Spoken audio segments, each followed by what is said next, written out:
struck human civilization, and now dangerous man-eater monsters roam the ravaged land, posing an existential threat to their main survivors. Among this turmoil, an isolated facility shelter children and nurture them in peace. However, a few among them find out that the world beyond the narrow prosperity of the nursery walls, their curiosity slowly is growing. Meanwhile, in the outside world, young survivor Maru and Kuro band together to search for a special place called Heaven, each of their own reasons, carrying past burdens and tragic secrets that you hope to find answers to the cruelty they have experienced in their lives and in the world, which still remains untattered. This anime has about 13 episodes from April 1st to June 24th of 2023.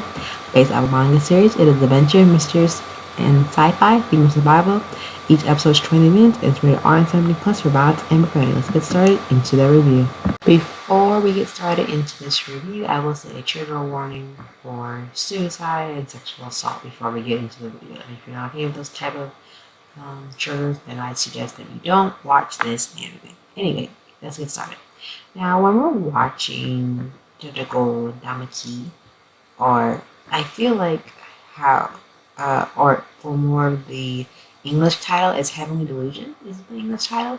But what really took me was the dystopian plotline where civilians, or civilization basically has nothing real as well. A mysterious group of children are being shielded from this like dystopian world, while another group or another story that we're following, is these two survivors that are like kind of on like the one is like, I don't not the rope and narrow, but they're trying to go to this place called Heaven, and it's not really clear, how the story keeps going back and forth. It is clear about like we're telling two different stories in one episode, which is interesting because in the children aspect, we follow one person, and you see they're living this peaceful life right in this facility, while the other ones are like exploring this tumultuous dystopian future world that is ravishing with like many monsters.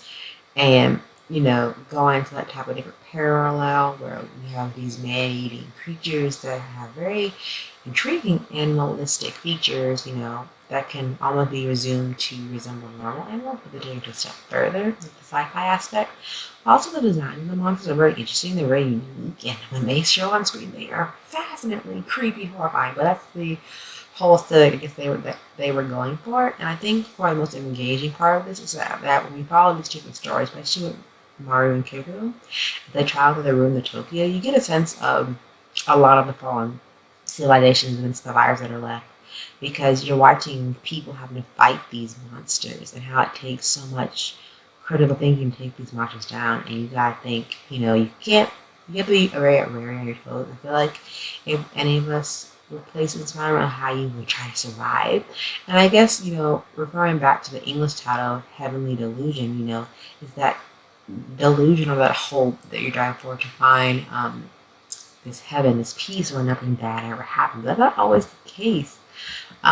Especially for this one, I feel like, what's the word I'm looking for? Besides the trigger warning, suicide and sexual assault, there is this, I don't know, not theme, but there's this kind of hint of, what can I say it? I'm not sure how they would balance this very well, but I think if they dove into the transgender aspect of this anime that they tried to go to, I think they've done a little bit better, but I think it's just a very misearned opportunity where I think they just didn't know a lot about it. You'll see a lot of interesting characters, especially the main two. You see a lot of growth and a lot of interesting interaction, I guess, or like curiosity from particular characters. I will say there is one disturbing sexual assault scene that if you're not too keen on it, I suggest don't watching it. And if that bothers you, I completely understand. But just mentioning this trigger warnings, if you're not comfortable with that, then you don't have to watch this anime at all. That's something that you're not completely comfortable with, and it's something that that bothers you. But with that being said, I think the early parts of this anime and the story is a lot of things of technology, medical, autonomy, just a lot of gore, death, and a lot among other things. But going back to Heaven Delusion, it really represents that whole dystopian feel. We have a lot of hope and dark, elements. It's really cool. That I really think take place with that, but also having this way of storytelling and pacing can really draw it out. I really like a lot, but definitely check it out if you haven't already. And let me know what you think. Crown, well, but I'll see you real soon for another anime review. Until then, bye.